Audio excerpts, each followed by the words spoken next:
I never thought my childhood friend would betray me so publicly, mocking my deepest trauma just to impress her crush.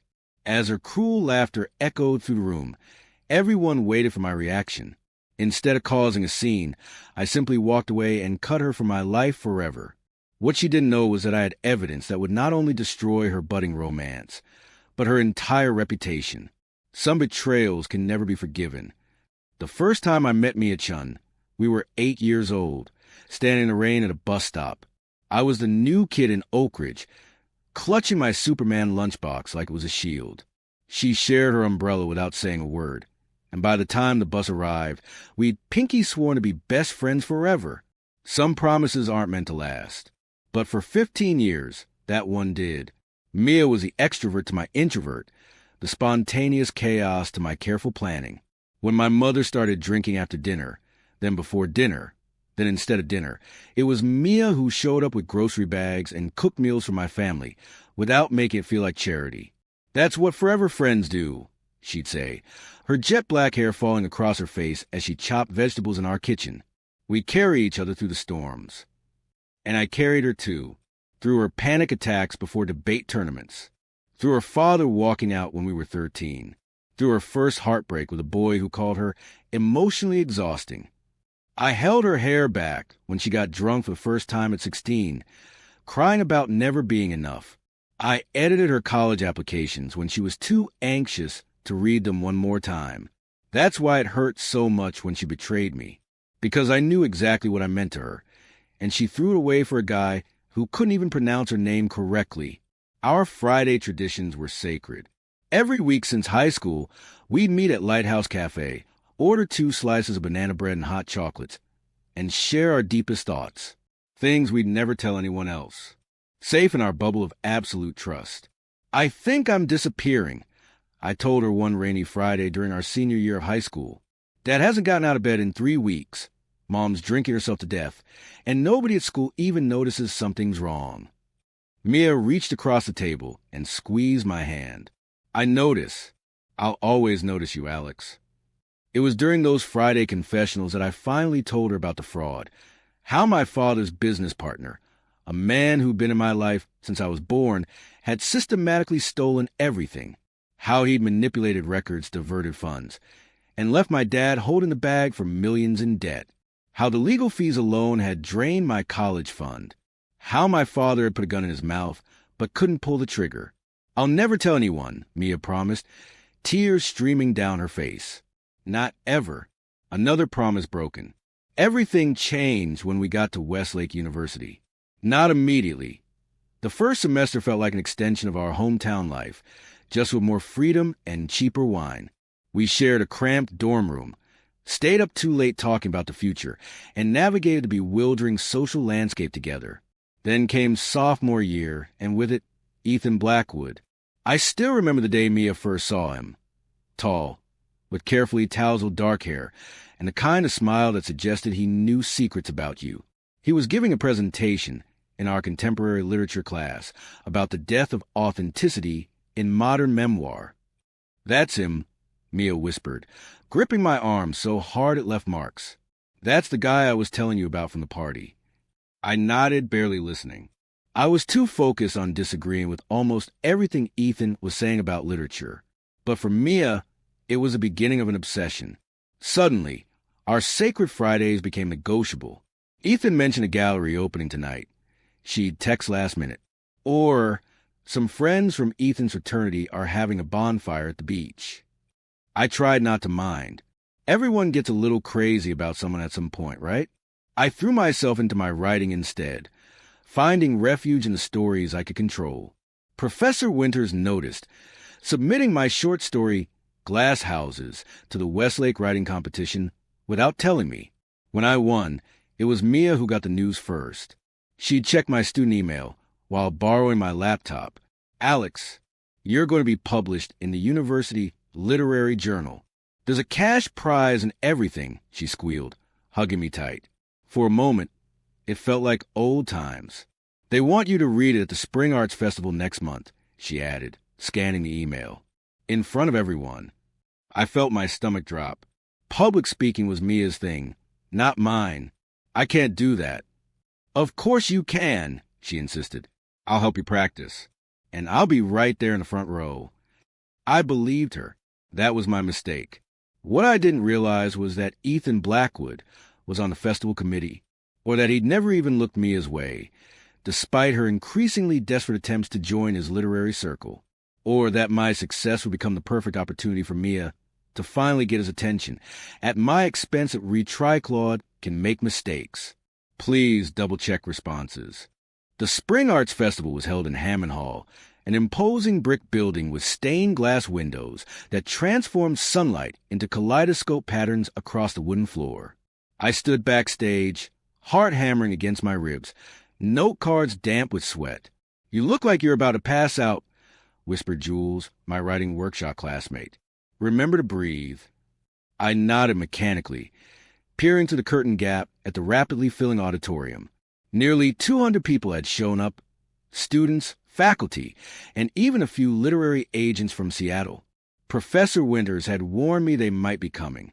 Your story resonates with people, she'd told me during our preparation session. It's honest in a way that's rare. Honest. If only she knew how honest. Glass Houses was my parents' story thinly veiled as fiction. My father's depression, my mother's alcoholism, the betrayal that shattered our family's foundation. I'd changed names, altered timelines, but the emotional core was raw truth. Only Mia would recognize the reality behind the metaphors. I scanned the crowd for her familiar face, finally spotting her in the third row. She wore a red dress I'd never seen before, her usually straightforward hair styled in elegant waves. She wasn't looking at the stage. She was turned completely around, laughing at something someone had said behind her. That someone was Ethan Blackwood. My stomach tightened. Mia hadn't mentioned he would be here, though in retrospect, of course he would. The festival was his pet project, and the competition had been his idea. He sat relaxed in his chair, one arm draped casually over the back, wearing an expression of polite interest that never quite reached his eyes. 2 minutes, Alex, the stage manager said, tapping my shoulder. I took a deep breath, smoothed my note cards, and stepped onto the stage where my name was announced. The applause was generous, curious. Professor Winters beamed from her seat in the front row. Mia finally turned around, giving me an enthusiastic thumbs up. I relaxed slightly at the familiar gesture. My voice shook through the first paragraph, but steadied as I lost myself in the words. I described the father who stopped speaking for weeks at a time, the mother who poured vodka into her morning orange juice, the child who learned to forge signatures on school forms and make excuses for missing parent-teacher conferences. When trust shatters, I read from the final page, it doesn't break cleanly. It creates 1,000 tiny shards that embed themselves under your skin, reminding you with every movement that nothing is truly safe. The silence when I finished was profound. Then came the applause, first a few hands, then a wave that filled the hall. Several people were wiping away tears. Professor Winters stood, leading others to follow in a standing ovation. In that moment, before everything went wrong, I felt seen in a way I never had before. We have time for a few questions, Professor Winters announced once everyone had settled back into their seats. She gestured to the audience. Please, if you have a question for the author. Several hands shot up. I answered questions about my writing process, my influences, whether the story would become part of a larger work. Standard questions with rehearsed answers. Then Mia's hand rose. I smiled, relieved to see a familiar face among the sea of strangers. I pointed to her. Yes, in the red dress. She stood, smoothing her skirt with deliberate slowness. There was something different about her smile, sharper, performative. I was wondering, she began, her voice carrying clearly through the hall, whether you think it's ethical to profit from your family's trauma without their consent. The question hit like a slap. A confused murmur rippled through the audience. I started, but she continued. I mean, everyone's applauding this brave fictional story, but shouldn't they know it's actual about your alcoholic mother and your father who tried to kill himself after losing his business? Aren't you just exploiting their pain for literary acclaim? The auditorium fell deadly silent. I stared at Mia, uncomprehending. Her eyes flicked to Ethan, who was now leaning forward with new interest. That's not. I tried again, but my voice cracked. And isn't it convenient, Mia continued, her voice taking on a mocking tone, that you left out the part where your dad was actually responsible for some of the financial improprieties? That part didn't fit your victim narrative? A lie. A complete fabrication. My father had been cleared of all wrongdoing. Ethan chuckled, a small sound that somehow carried in the silent room. A few of his friends joined in nervously. Professor Winters stood up. I think that's enough. Oh, and that beautiful line about trust shattering.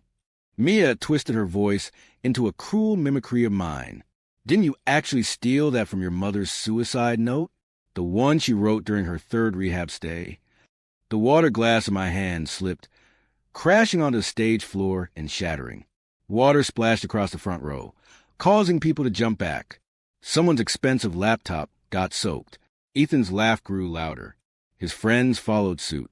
I looked up from the broken glass to find Mia staring at me, her expression a strange mixture of triumph and horror, as if she couldn't quite believe what she'd just done. Behind her, Ethan was watching her with new appreciation, his hand coming to rest briefly on her shoulder. So that was it. My humiliation was her audition for his attention. I carefully gathered my note cards, placed them in my folder, and stood up straight.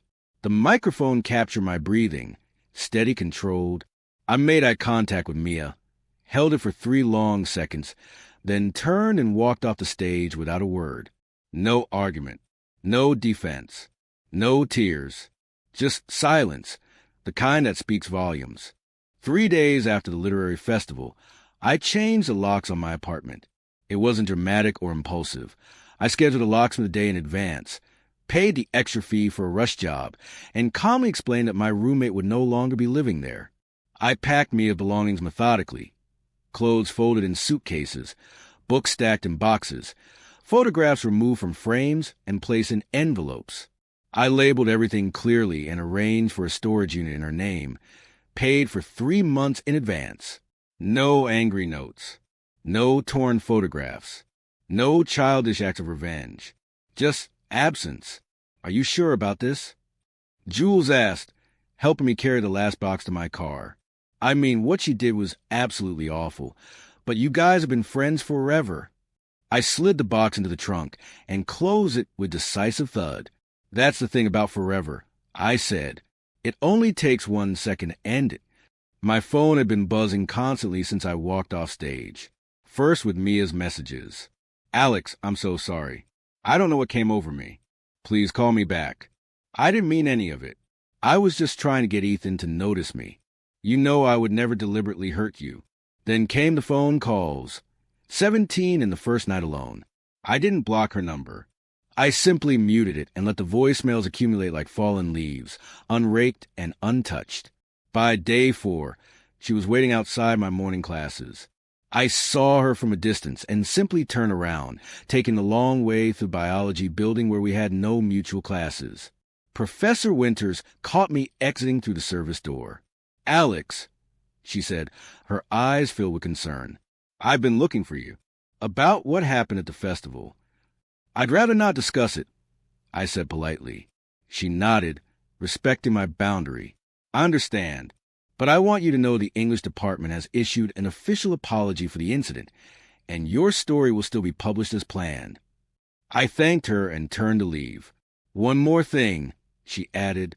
Sometimes the friends who hurt us most are the ones who know exactly where to aim the knife. I stopped. Is that supposed to make me feel better? No, she replied. Just something to consider when you're ready. I wasn't ready. Not by a long shot. The campus was small enough that avoiding Mia required strategic planning. I memorized her schedule, changed my study spots, and even switched grocery stores. I found odd comfort in the mathematical precision of avoidance, plotting coordinates on a map where our paths would never intersect. It wasn't the first time Mia had betrayed me, though it was certainly the most spectacular. Junior year of high school, she'd told her crush that I had feelings for him, hoping he'd see her as a supportive friend. Sophomore year, she'd borrowed an essay I'd written about my grandmother's death, rewriting it for her own assignment. I've forgiven her both times, chalking it up to her insecurities. Not this time. On day 7, I arrive home to find a bouquet of white lilies, my favorites, outside my door. The card simply read, "I miss my best friend. Please talk to me." I dropped them in the dumpster on my way to do laundry. That night, my phone rang at 2:17 a.m. Against my better judgment, I listened to the voicemail. "Alex," Mia's voice was broken, tear-soaked. "I know you hate me right now, and you should. What I did was unforgivable. But please, I'm falling apart without you. You're the only one who's ever really known me. I need my best friend." A pause, then softer, "I need you to tell me I'm not a monster." I lay awake until dawn, the phone clutched in my hand, thumb hovering over the call button. I didn't press it. "Is it true?" asked Damon, my project partner in advanced creative writing, 2 weeks after the incident, "that she exposed your family's private tragedy just to impress some literary douchebag?" Word spread across campus like wildfire, the story growing more elaborate with each retelling. In some versions, Mia and I had physically fought on stage. In others, she'd been secretly dating my father or blackmailing my mother. The truth was dramatic enough without embellishment. "I don't want to talk about it," I said for what felt like the 100th time. But everyone was talking about it. The Spring Arts Festival had become infamous overnight, with most people firmly on Team Alex. Professors who had never spoken to me before now gave me sympathetic nods in hallways. Students I barely knew offered to buy me coffee. The attention made me deeply uncomfortable. What they didn't know, what no one except Jules knew, was that I had withdrawn from all social groups, spending nights writing feverishly in my apartment. The betrayal had unlocked something in me, a voice that no longer cared about being polite or palatable. My new stories were sharper, darker, more honest than anything I'd written before. "You found your edge," Professor Winters said after reading my latest submission. "Just make sure it doesn't cut you too deeply in the process." During my 3rd week of radio silence, Jules burst into our study session at the library, eyes wide with gossip. "You're not going to believe this," she whispered, sliding into the chair across from me. "Ethan Blackwood just publicly cut Mia off at Donovan's party." I looked up from my laptop. "What do you mean?" She tried to sit with him and his friends, and he literally said, and I quote, "I don't associate with people who betray their friends for attention." Then he just turned his back on her, in front of everyone. Something cold and satisfied uncurled in my chest, followed immediately by guilt. "That's not why I cut her off," I said quietly. "It wasn't about punishment." Jules tilted her head. "Then why?" "Self-preservation." Later that evening, while searching for an old file on my laptop, I discovered a folder I hadn't opened in years. It was labeled simply M and contained a USB backup from high school. Curious, I plugged in the drive and found dozens of documents, photos, and videos from our teenage years. Among them was a password-protected file named Emergency Only. I frowned, not remembering creating it. The password prompt stared at me, a digital challenge from my past self. I tried a few combinations before entering glass houses, and the file opened. My breath caught as I read the first line. Mia's father didn't leave. He was arrested for money laundering and fraud. The truth hit me like a physical blow.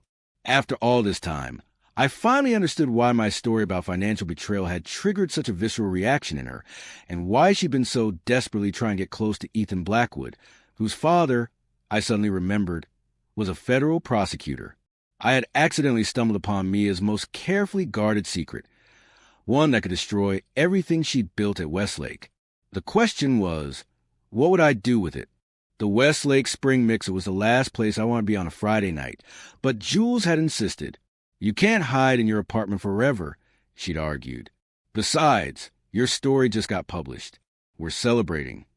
So there I was, nursing a lukewarm beer in the corner of the Sigma Phi house, watching drunk literature majors debate Kafka while spilling drinks on the carpet.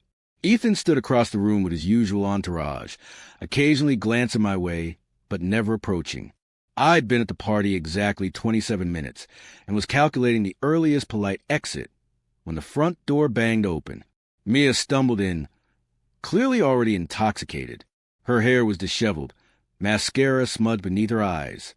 She wore the same red dress from the literary festival, now wrinkled as if she'd slept in it. The room didn't exactly go silent. This wasn't a movie, but the volume distinctly dropped as heads turned. Everyone was thinking the same thing. Drama incoming. I moved deeper into my corner, hoping to avoid detection, but Mia's gaze swept the room with laser precision and locked onto me immediately. "Alex!" she called out too loudly. "There you are, my best friend in the whole world." Jules stepped protectively in front of me. "Maybe you should leave, Mia." "Oh, shut up," Mia slurred, pushing past her. "This is between me and Alex." She stopped 2 feet away from me, swaying slightly. Up close, I could see the dark circles under her eyes, the chapped lips, the slight tremor in her hands. "You won't answer my calls," she said accusingly. "You changed the locks." I remained silent, maintaining eye contact but offering nothing. "What? You're too good to talk to me now, Miss Big Shot published writer." She gestured wildly, spilling her drink.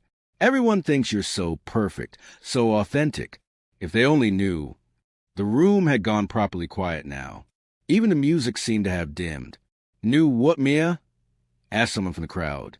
She spun around, nearly losing her balance. "That Alex isn't the only one with family secrets." She laughed bitterly. "But some of us don't exploit ours for literary fame." I felt a flash of anger, but suppressed it. This was exactly what she wanted. A public confrontation where she could play the victim. I wouldn't give her the satisfaction. Ethan stepped forward. "That's enough, Mia. You're embarrassing yourself." Her face lit up at his acknowledgement. "Ethan, you understand, right? You know what it's like having people judge your family." He frowned.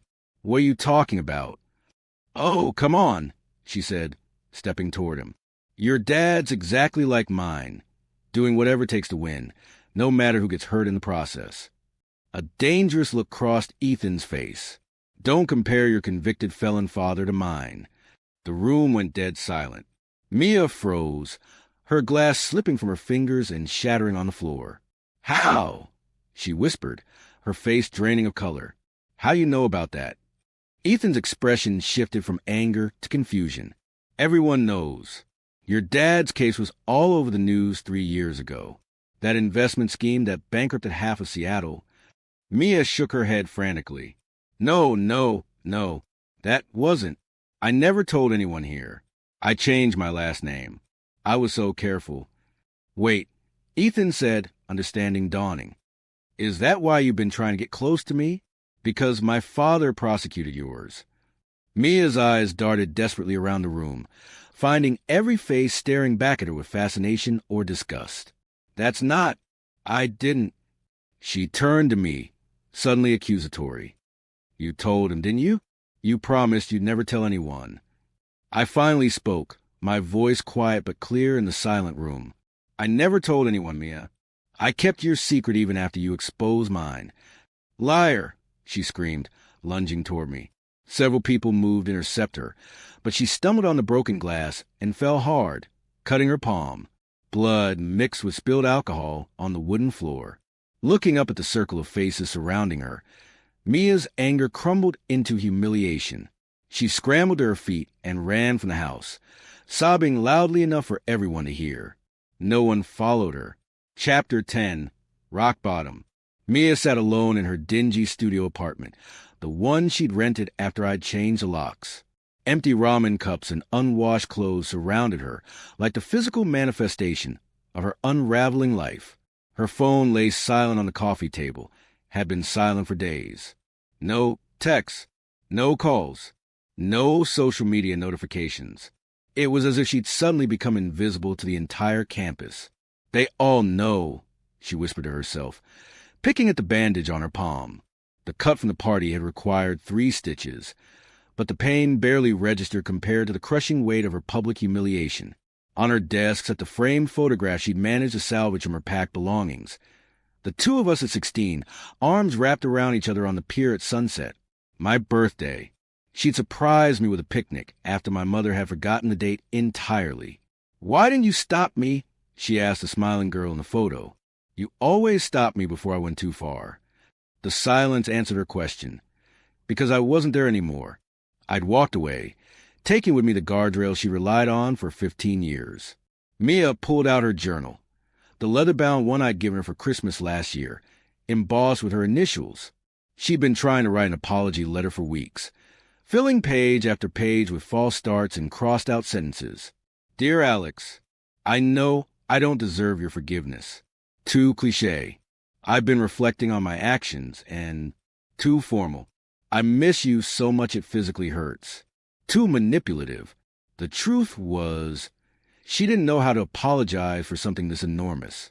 How do you say sorry for betraying 15 years of trust in 15 horrible seconds? Her phone suddenly chimed, the first notification in days. Mia lunged for it, hope flaring briefly before crashing down. It wasn't a text or call. It was a news alert. Breaking: James Chun, convicted of securities fraud and money laundering, denied early release from federal prison. Her father, the man whose crime she'd been running from since high school, the secret that had driven her desperate need to reinvent herself at Westlake. A sharp knock at the door made her jump. Her heart raced. Could it be me? Had I finally decided to hear her out? She rushed to the door, quickly wiping her tears and smoothing her hair. But when she opened it, she found her comparative literature professor standing there with concerned expression.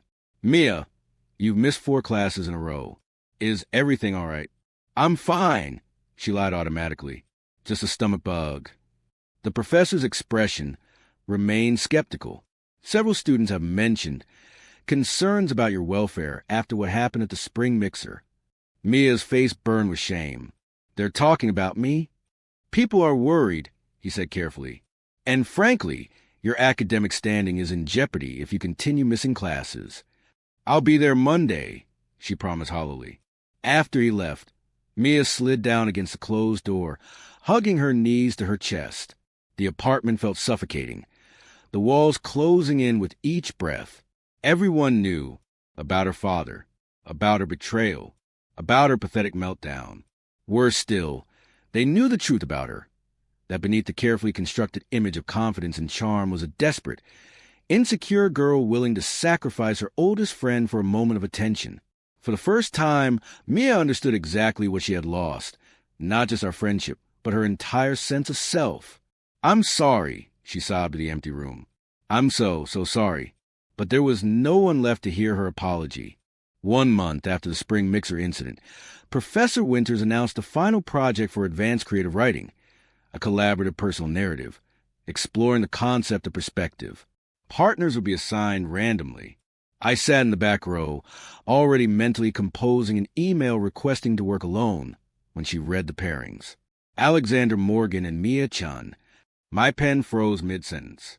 Around me, a dozen heads swiveled in my direction, expressions ranging from shock to morbid fascination.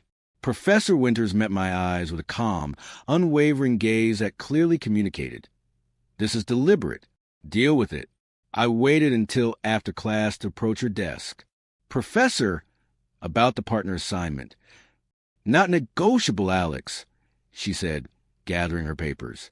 Sometimes in life, we have to work with difficult people. Consider it preparation for your professional future. This isn't about difficulty, I said, keeping my voice level. It's about betrayal of trust. She looked up, her expression softening slightly.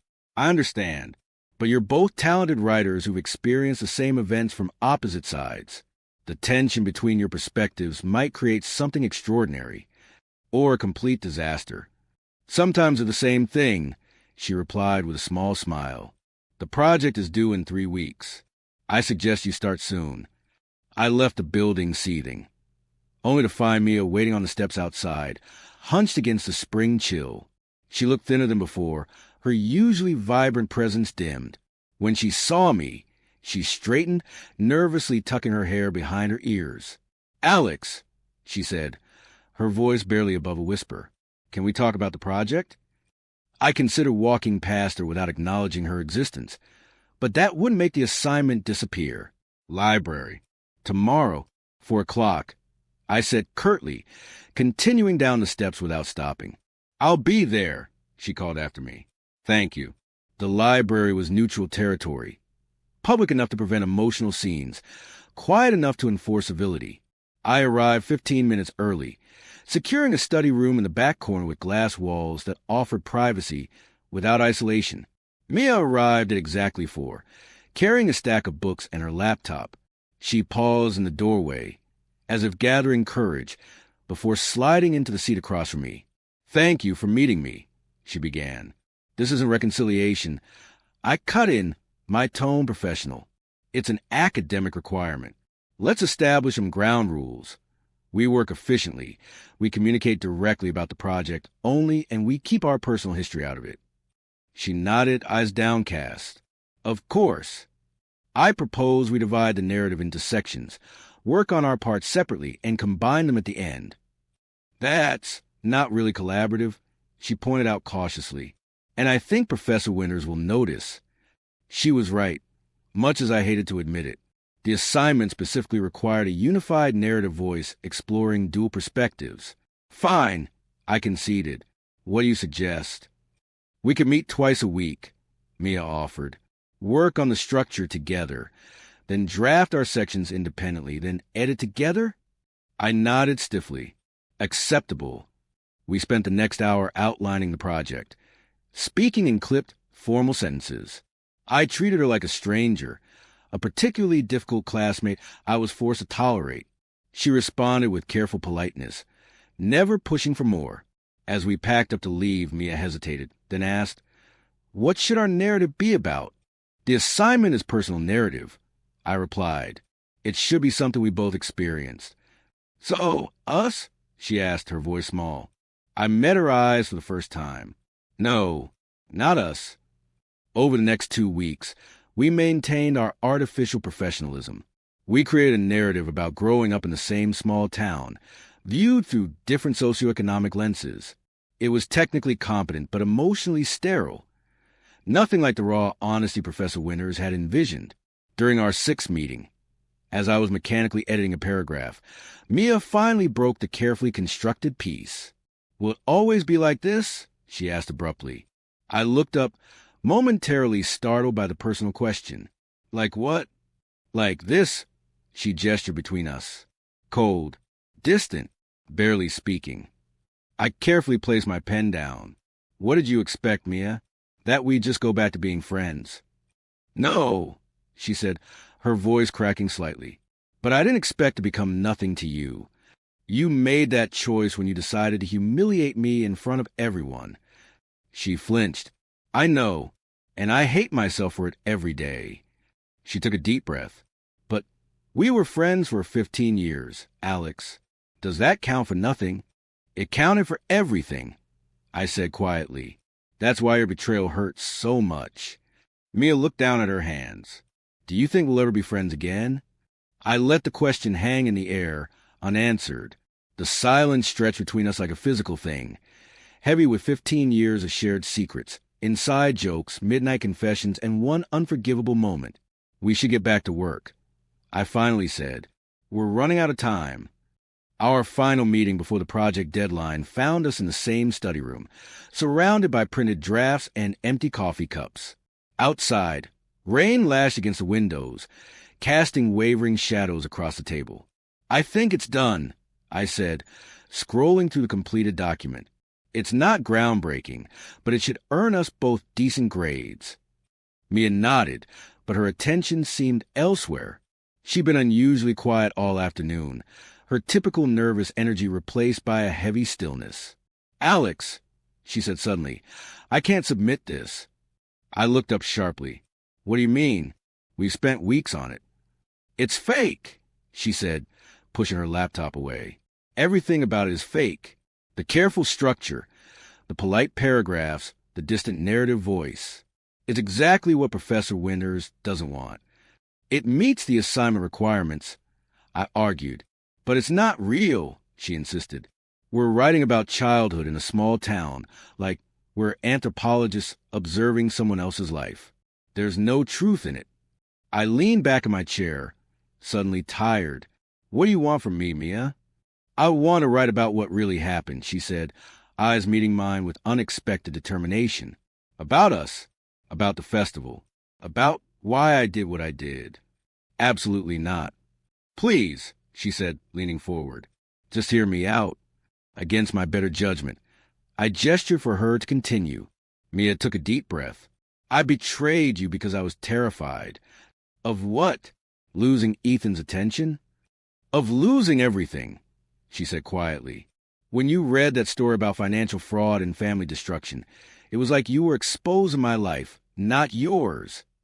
Your father's crimes had nothing to do with mine, I said. I know that now, she admitted. But in that moment, hearing you describe the shame, the secrets, the family collapse, it felt like my carefully constructed world was about to shatter, like everyone would suddenly see the connection. So you attacked me to deflect attention? She nodded miserably. And because I thought if I could get close to Ethan, his father might help mine get early release. She laughed bitterly. Stupid, right? As if the son of the prosecutor would want anything to do with the daughter of the criminal. Why didn't you just tell me that's what you were trying to do? I asked. I would have understood. Because I was ashamed, she whispered. You were brave enough to transform your pain into art while I was still hiding from mine. Rain drummed against the windows, filling the silence between us. Was any of it real? I finally asked the question that had been haunting me for weeks. Our friendship? Or was I just a convenient shield to hide behind? Mia's head snapped up, eyes wide with hurt. How can you even ask that? You were the only real thing in my life for 15 years. The only person who knew me, really knew me, and didn't turn away. Until I did, I said softly. Until I gave you reason to, she corrected. I studied her face, searching for signs of manipulation or calculation, but found only raw vulnerability. I have something to tell you, I said finally. I know about your father's appeal being denied. Mia went still. How? I hesitated, then decided on complete honesty. I found the file we made in high school. The emergency-only one with all your father's case details. You knew all along, she whispered, understanding dawning. Even at the party, when everyone found out that wasn't your doing. No, I confirmed. I never told anyone. Not even when you exposed my family story to everyone. Tears welled in her eyes. Why not? You could have destroyed me with that information. The question hung between us, demanding an answer I wasn't sure I had. Why hadn't I used her secret against her? Was it lingering loyalty, moral principle, or something else entirely? Because, I said slowly, that's not who I am, and despite everything, it's not who we were to each other. The Spring Literary Festival returned exactly 1 year after the incident that had shattered our friendship. Same venue, similar crowd, different energy. I sat in the middle row, program balanced on my knee, watching as students and faculty filed in. Professor Winter stood at the podium, welcoming everyone to the annual celebration of student writing. Her gaze swept across the audience, lingering briefly on me with a small, knowing smile. Our first reader tonight is someone who reminds us that true courage isn't about fearlessness, but about facing our fears and owning our mistakes. Please welcome Mia Chan. A smattering of surprised applause rippled through the audience as Mia walked onto the stage. She wore a simple black dress, nothing like the attention-seeking red one from last year. Her hair was pulled back in a neat ponytail, her posture straight, but not rigid. She adjusted the microphone, took a deep breath, and began. 1 year ago, I stood in this room and committed an act of betrayal, so profound that I lost the most important person in my life. Today, I want to tell you about friendship, fear, and the consequences of putting someone else's secrets on display. The room fell silent. I could feel curious glances directed my way, but I kept my eyes fixed on Mia. The story I'm about to read is called Glass Houses, she continued, not to be confused with a brilliant piece by the same name written by Alexander Morgan. My story isn't about someone else's family tragedy. It's about my own. For the next 15 minutes, Mia read her narrative, a raw, unflinching account of growing up as the daughter of a financial criminal.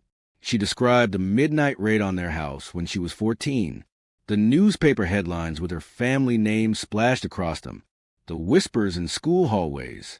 moving to a new town and reinventing herself, only to meet me, someone who understood secrets and shame without judgment. And then she described her betrayal, not with excuses or justifications, but with brutal honesty about her own insecurities and fears. In a single moment of weakness, I sacrificed 15 years of friendship for the possibility of attention from someone who didn't even know my real name, she read, voice steady despite the emotion behind her words. I exposed someone else's pain to deflect from my own, and in doing so, I became everything I ever feared, a person who hurts others to protect herself.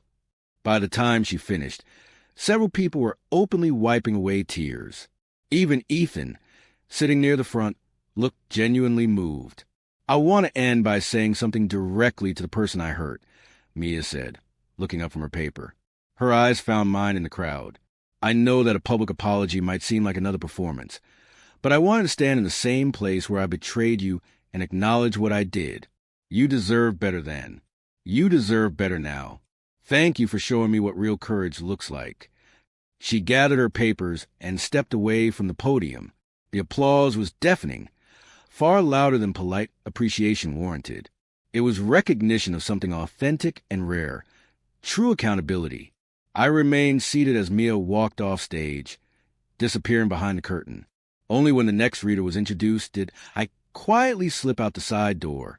I found her sitting alone on a bench outside Hammond Hall, staring up at the night sky. That couldn't have been easy, I said, stopping a few feet away. Mia startled, then quickly stood up. Alex, I didn't think you'd come talk to me. Neither did I admitted, but here I am. An awkward silence stretched between us, filled with years' worth of unspoken words. Did you mean it? I finally asked, or was it just another performance? I meant every word, she said quietly, but I didn't do it expecting your forgiveness. You don't owe me that. You're right, I agreed. I don't. The hurt that flashed across her face was quickly masked, but I caught it. But I think, I continued carefully, that I might be ready to talk. Really talk. Her eyes widened with cautious hope. I'd like that. Late spring sunshine warmed the wooden bench by the campus lake, where Mia and I sat, a careful distance between us. 2 coffee cups steamed in the morning air, her chai latte and my black coffee, just like old times. I still don't understand, she said, breaking the contemplative silence. After everything I did, why did you even read my essay draft when I sent it? I considered the question, watching a pair of ducks glide across the water's surface. Curiosity at first, I admitted, then recognition, I guess. Your writing was honest in a way I hadn't seen from you before.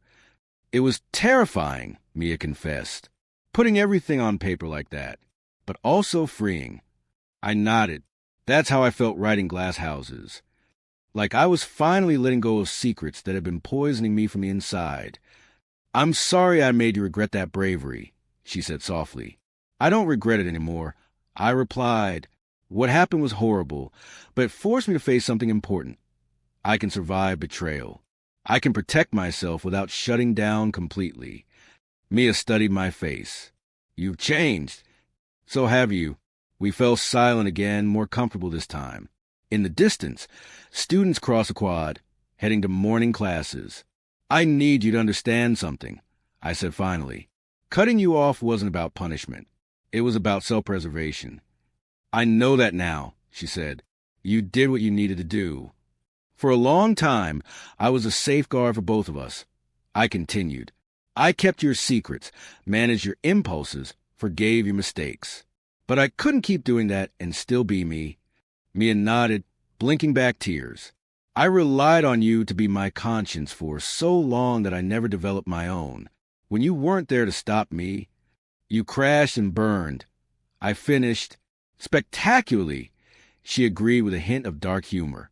A slight smile tugged at my lips, the first genuine one I'd shared with her in a year. What happens now? She asked, the question hanging between us. I took a deep breath. I don't know. I'm not ready to be friends like we were before. I'm not sure we should be. Because you don't trust me anymore, she said. It wasn't a question. Because we're different people now. I corrected. The Alex and Mia who were joined at the hip since age 8. They don't exist anymore. And maybe that's okay. Mia considered this. So we start over? As acquaintances? Maybe, I said, or maybe as new versions of ourselves who share important history, but don't depend on each other for identity. She nodded slowly. I'd like to know this new Alex. She seems pretty amazing. She's a work in progress. I replied with a small smile. We sat in companionable silence for several minutes, watching the sun climb higher in the sky. There's something I've been wondering, Mia said. That day at the library, when you told me you knew about my father's case all along, you could have used that information against me. Why didn't you? I thought carefully about my answer, partly because that would have made me exactly what I was angry at you for being, but mostly because, despite everything, I couldn't bring myself to deliberately hurt you. Mia absorbed this, her expression thoughtful. Is that what forgiveness looks like? No, I said honestly. Forgiveness is a process, not a moment. I'm still working on it. I can wait, she said simply. I stood up, gathering my bag. I should get to class. Mia remained seated, looking up at me with a complicated mixture of emotions. Will I see you again? Outside of class, I mean. Probably, I said. It's a small campus. She laughed softly. That's not what I meant. I know. I hesitated, then added, maybe we could get coffee next week, just to talk. The smile that spread across her face was genuine, not the dazzling, practiced one she used for social effect, but the real one I remembered from our childhood. I'd like that, she said. As I walked away, I felt lighter somehow, as if I'd set down a heavy burden I hadn't realized I was still carrying. The pain of betrayal would always be part of our story, but perhaps it didn't have to be the end of it. Sometimes the deepest cuts leave the strongest bonds when they finally heal, not in spite of the scar, but because of it.